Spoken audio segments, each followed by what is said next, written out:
The smell of fresh milk and manure was my cologne for 50 years. I built Heartland Dairy from a rusty milk pail to a $4 million empire spanning 3 counties in Wisconsin. My hands, still calloused despite not having milked a cow in 15 years, built everything my family enjoys today.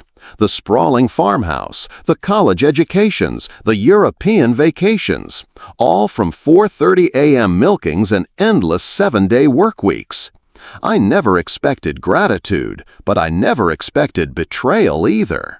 Last Thanksgiving, my son and daughter handed me an empty milk carton with my face printed on it, the company logo I'd created decades ago, and the words "Retirement Notice" scrawled in red marker. Right there, surrounded by the family I'd sacrificed everything for, they told me I was being forced out of my own company. No discussion, no negotiation, just a humiliating dismissal from the empire I built with my bare hands. What they didn't know was that I'd been keeping a secret that would not only change their decision, but shatter the very foundation our family was built on.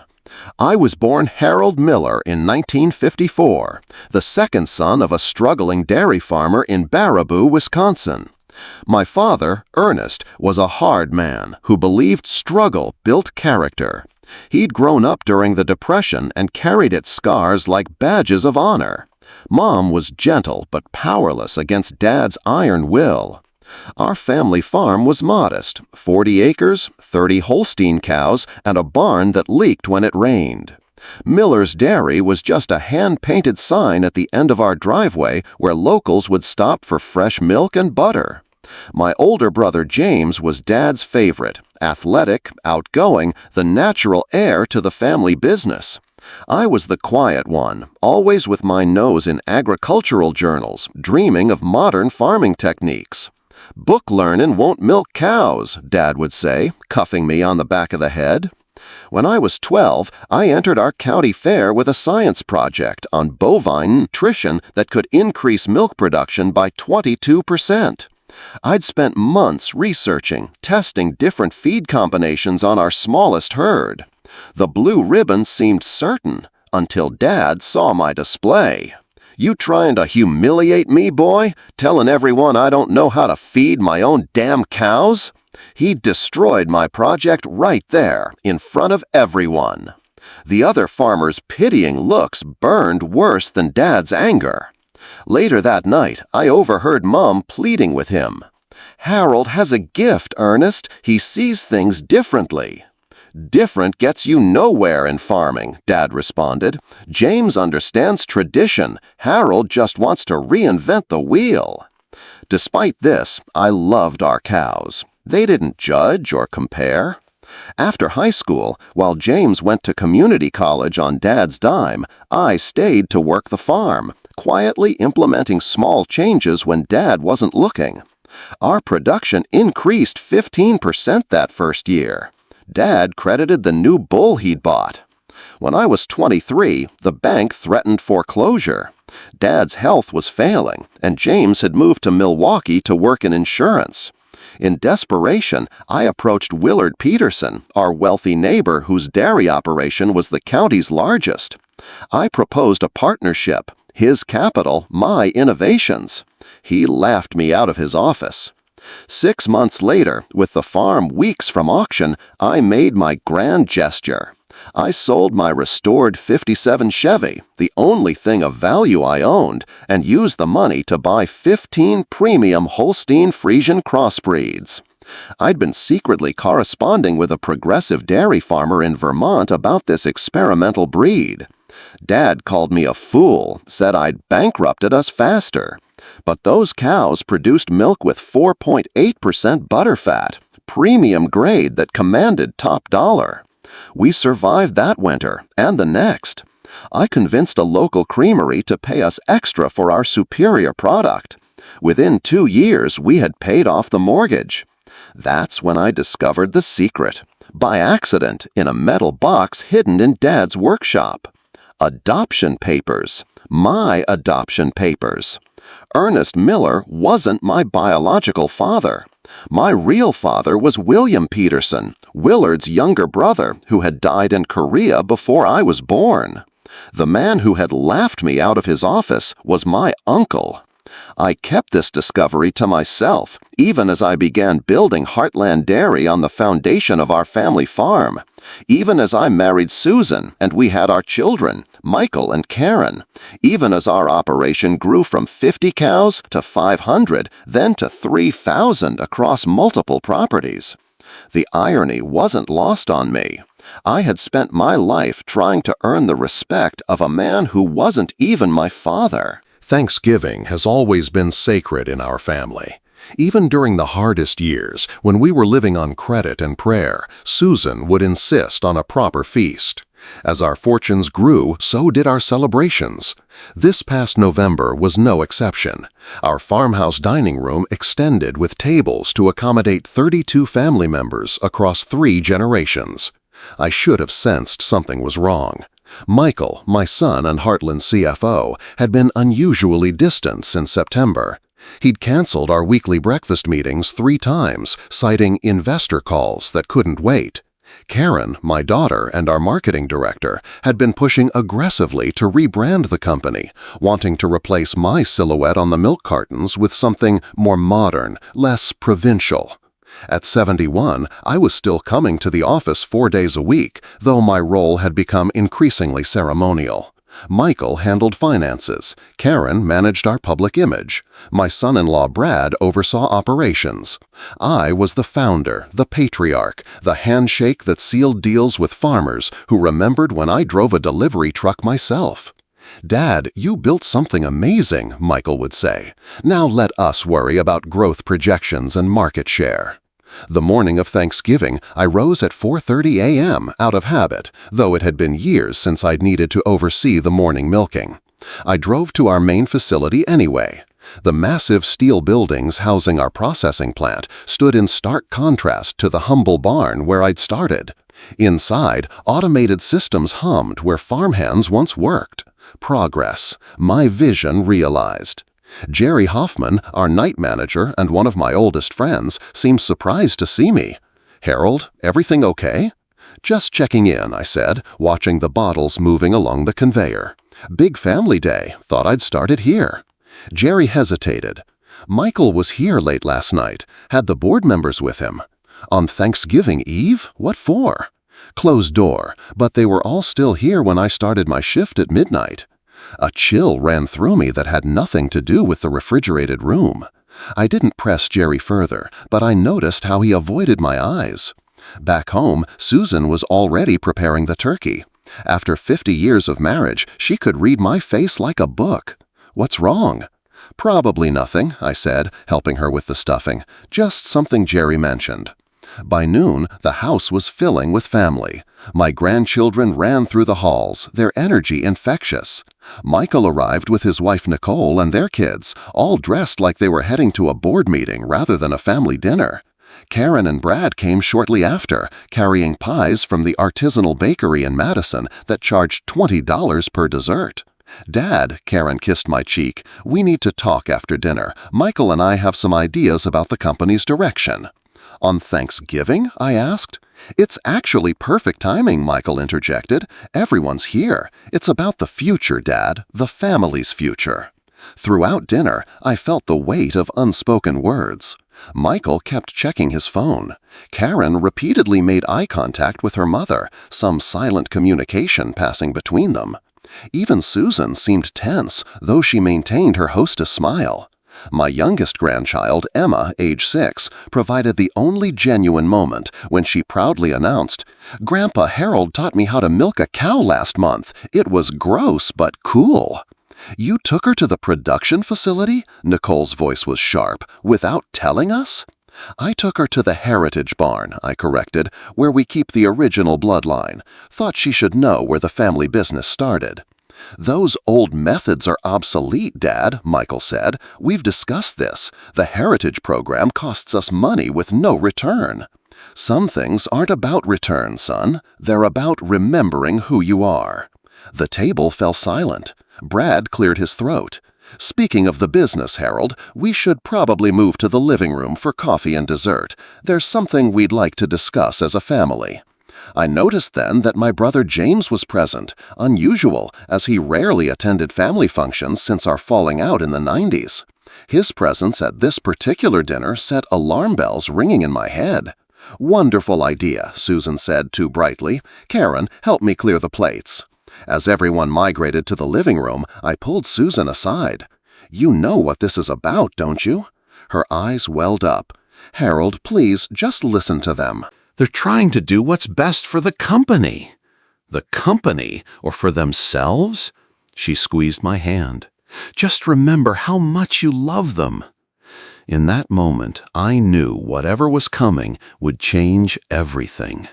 The tension in the room was suffocating as I took my seat in my favorite leather armchair, the one from which I'd read bedtime stories to Michael and Karen decades ago.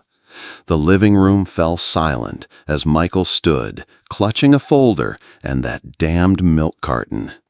My face stared back at me from its waxy surface, the familiar silhouette I'd sketched myself back in '85 when we first expanded beyond raw milk into retail packaging. "Dad," Michael began, his voice steady but rehearsed, "we've called this family meeting because Heartland Dairy is at a crossroads." Karen joined him, standing shoulder to shoulder. "The market is changing rapidly. Plant-based alternatives are gaining market share. Large agribusinesses are consolidating power." "Get to the point," I said, already feeling the heat rising in my neck.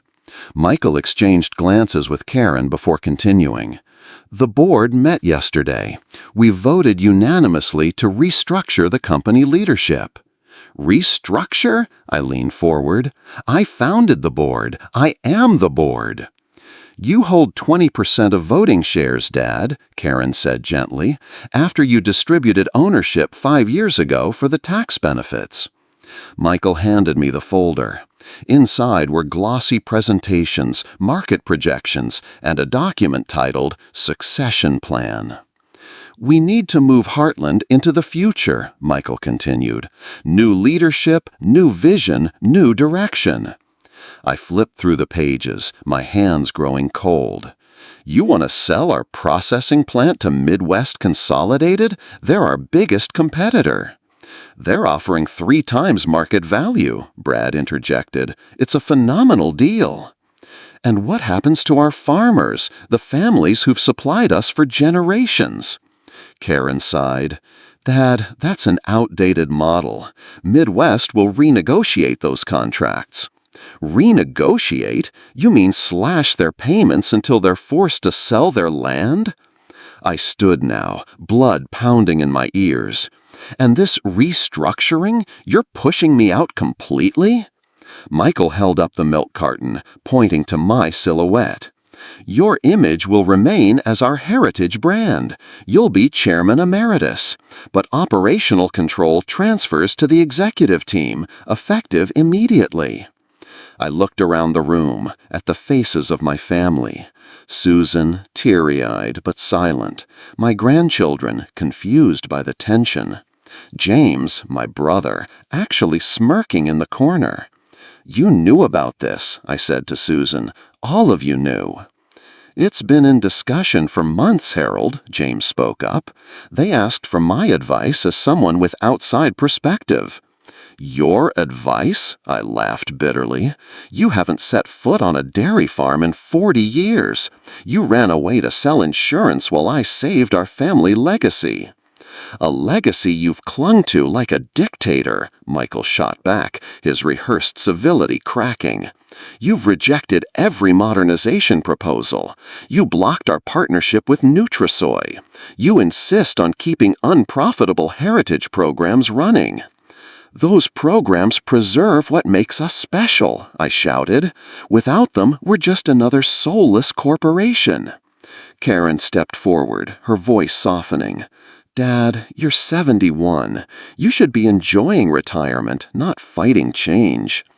That's when they handed me the milk carton, with "retirement notice" scrawled across it. A prop they'd prepared for this ambush. My humiliation packaged for an audience. Something broke inside me. All those years of swallowed pride, of proving myself, of building something from nothing, only to be dismissed with a prop. "You think you know everything," I said, my voice dangerously quiet. "You think you understand this business because you studied spreadsheets at your fancy business schools.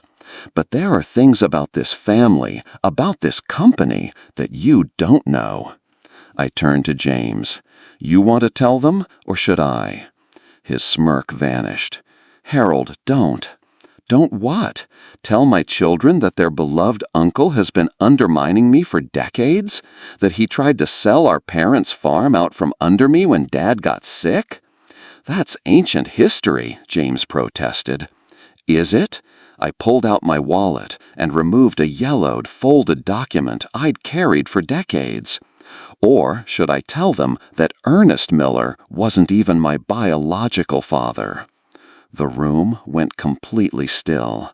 "What are you talking about?" Karen whispered. I unfolded the adoption papers. My real father was William Peterson, Willard Peterson's brother. Michael's face drained of color. Peterson? As in Peterson Agribusiness? Yes, the same Petersons who own 30% of Midwest Consolidated, the same company you want to sell to. I looked directly at James. My supposed brother has known this since we found these papers after Dad died. He's known I was never a real Miller. "Dad, that doesn't change anything," Karen started. "It changes everything." I slammed my hand on the table. "The Petersons tried to crush our family farm. Willard Peterson laughed in my face when I asked for help to save it. And now you want to sell my life's work to the people who rejected me?" I stood, gathering the adoption papers and the offensive milk carton. "You want control? Take it. But remember this. Everything you have, this house, your education, the clothes on your backs, came from these hands." I held up my calloused palms. "I built this company when no one believed in me. Not Ernest Miller, not the Petersons, no one." I walked to the door, turned one last time to my stunned family. "Vote all you want, hold your board meetings, play with your spreadsheets. But tomorrow morning, I'm calling Willard Peterson's son, my cousin. We have 50 years of family business to discuss." As I walked out, I heard Susan call my name. But for the first time in our marriage, I didn't turn back. I spent that night at the Holiday Inn off Highway 12, the adoption papers spread across the bed. I hadn't looked at them in years, hadn't needed to. The truth had become a part of me, a private wound I'd learned to live with. Now it was family knowledge, ammunition in a war I never wanted to fight. My phone buzzed constantly. Susan, Michael, Karen, even James tried calling. I ignored them all. Instead, I called Robert Peterson, Willard's son, and biologically, my first cousin. "Harold Miller?" he answered, surprised. "It's been, what, 20 years?" "Too long," I said. "We need to talk about family." The next morning, we met at a diner halfway between our properties. Robert was in his 60s now, silver-haired but still built like the college football player he'd once been. His family's operation had grown into Peterson Agribusiness, a regional powerhouse with interests in dairy, grain, and land development. "I know why you're here," Robert said after we ordered coffee. "Midwest Consolidated's offer. Your kids reached out to us months ago." "Did they tell you they were planning to ambush me at Thanksgiving?" Robert winced. "No, that's unfortunate. What else did they fail to mention?" I slid the adoption papers across the table. Robert studied them, his expression shifting from confusion to shock. "William Peterson? My Uncle Bill? He was your father? According to these papers, your father knew. He must have." Robert sat back, stunned. "Dad never said a word, not even when—" He trailed off. "When what?" When we were discussing the Heartland acquisition, he insisted we offer above market value, said it was the right thing to do for the Miller family. I laughed bitterly. Buying his nephew's company without acknowledging him. Typical Willard. Harold, Robert leaned forward. I had no idea. None of us did. We talked for hours about our fathers, our companies, our shared history. By the time we finished, the lunch crowd had replaced the breakfast regulars. So what now? Robert finally asked. The offer's still on the table. I need time, I said, and I need to know my farmers will be protected. I can guarantee their contracts, he said, and there's something else I can offer, a seat on our board. Your experience, your connections, they'd be valuable to us. And my children? Robert hesitated. That's complicated. They've been aggressive in negotiations, not exactly building goodwill. I nodded. Let me handle my family. When I returned to the farmhouse that evening, they were all waiting. Susan, Michael, Karen, even James. The grandchildren had been sent to friends' homes, anticipating another confrontation. Susan rushed to me first. Harold, I'm so sorry. I should have told you they were planning this. I held up a hand. We'll discuss that later. I faced my children. I met with Robert Peterson today. Michael paled. You went behind our backs to Midwest? Behind your backs? I laughed. That's rich, coming from you two. Karen stepped forward. Dad, we were trying to do what's best for the company. We didn't know about Your biological father. No, you didn't. There's a lot you don't know. I sat down at the head of the table. For instance, did you know that Peterson Agribusiness has been planning to acquire our special products division whether I approved or not? They've been courting our retailers for months. Michael and Karen exchanged glances. Or that the Heritage program you dismiss as unprofitable has been developing a specialized A2 protein milk that command premium prices in Asian markets. A project I've kept off the books because I knew you'd try to rush it to market before it was ready. Dad, Karen began. I'm not finished, I cut her off. I built Heartland Dairy from nothing, not because I wanted wealth or power, but because I needed to prove my worth, to Ernest Miller, to myself. I spent 50 years building something I could be proud of, something that would last. I looked at each of them in turn. But somewhere along the way, I failed to build something more important, a family that understood the values behind the business. Susan placed her hand over mine. Harold, that's not fair. The children love you. Maybe, I conceded, but they don't respect what I built or why I built it. James cleared his throat. For what it's worth, Harold, I was wrong about you. Always have been. Ernest was too. You proved us both wrong, over and over. Coming from James, this was as close to an apology as I'd ever get. Robert Peterson offered me a deal, I continued. Midwest will acquire Heartland, but with conditions. Our farmers keep their contracts, our employees keep their jobs, and our Heritage Barn program continues as the Harold Miller Center for Dairy Innovation. Michael leaned forward. And us? What about our positions? That's the interesting part, I said. Robert wasn't impressed with how you handled negotiations. He questioned whether you shared my vision or values. Karen's face fell. So we're out? That would be his preference, I admitted. But I negotiated a compromise. You both have 6 months to prove yourselves under new management. After that, it's up to Robert. And you? Susan asked quietly. I'll serve as a special advisor and board member for 2 years. After that, I'm done. I looked at my children. But my personal shares, the 20% you couldn't vote away, those aren't going to Midwest. What are you doing with them? Michael asked. I smiled for the first time since Thanksgiving. I'm establishing a trust for my grandchildren. When they're of age, they'll have the option to start their own ventures. But there's a condition. They have to work on a traditional dairy farm for at least 2 summers first, to understand where we came from. The following weeks were a whirlwind of lawyers, paperwork, and difficult conversations. The merger proceeded, but on my terms, not my children's, and not entirely Robert's either. 3 months after the confrontation, I received an unexpected visitor at the Heritage Barn. Emma, my youngest granddaughter, accompanied by her father, Michael. "Dad," Michael said awkwardly, "Emma wanted to learn more about milking. I thought maybe you could teach us both." I looked at my son, really looked at him, and saw uncertainty in his eyes. And maybe, just maybe, the beginning of understanding. "Come on," I said, leading them inside. "Let me show you where it all began." As I stand here today in the Heritage Barn, watching my grandchildren learn the rhythms of farm life that shaped me, I can't help but reflect on the journey. The $4 million dairy empire I built from nothing wasn't stolen from me after all. It evolved, as all things must.